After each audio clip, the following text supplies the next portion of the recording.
Hi everyone, this is Malvika from AIV. In today's video, I will be giving the demo of how does filter validation functionality works in the dashboard in AIV. So let's get started. Now to see how the filter validation functionality works, we'll first of all click on the table component in the widget panel. The dataset here I'll be selecting as date format.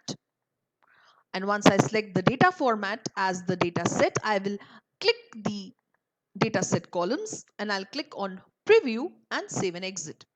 So you'll see that we have successfully created the table widget like this in the dashboard. Now I'll be creating the filters. I'll create the first filter by clicking on the filter option on the top right corner of the dashboard.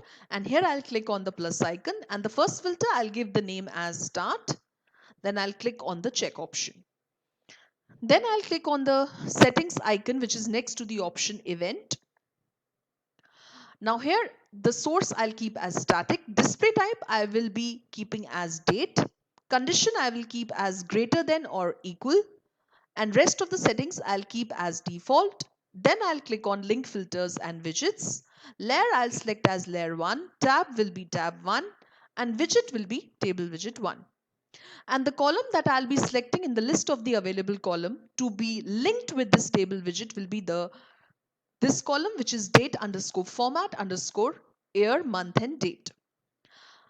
Now I'll go to the filters tab at the top and I'll create another filter. So I'll click on this plus icon, and this filter I'll give the name end and click on the check option. Now I'll click on the settings icon. Source I'll keep as static. Display type I'll keep as date.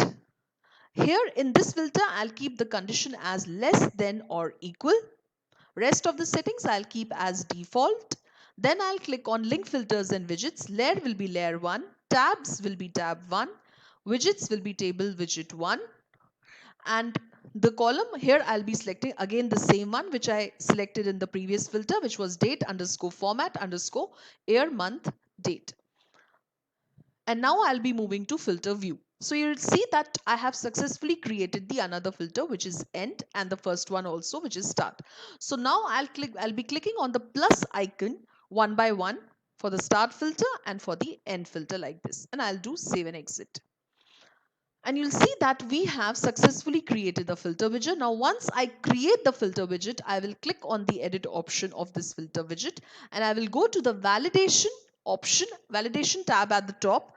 And here I will select this script, which is already mentioned over here, and I will remove this and I will copy the script which I have with me. I'll select this, copy this, and paste it over here like this. And once I do this, I'll click on save and exit. So now I'll show you how this filter will work. So for that, let me just select the start date. Let me just make the start date as December as November 2020, and the end date I will make as December 2021. And now I'll click on filter.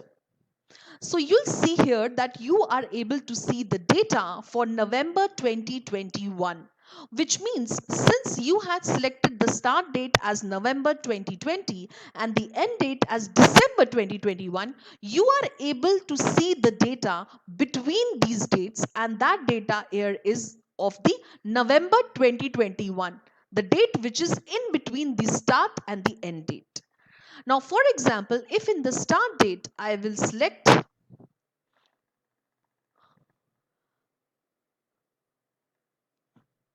30th December 2021 and I click on filter, you can see this pop-up message coming which says after date cannot be less than the before date, which means because we have put the start date after the end date. So the end date is 24 December 2021 and start date is 30th December 2021, which means the start date is after the end date, and because of which when I click on filter, I am not able to see the data since the start date cannot be after the end date. The start date has to be before the end date. Only then when you'll click on filter, you'll be able to see the proper data. So this is how the filter validation feature works in the dashboard in AIV. I hope you liked my today's video. If you liked it, please like, share, subscribe and comment in the section below. If you have any specific questions, please mail us at support@aivhub.com, or you can also visit our website, that is www.aivhub.com. Thank you.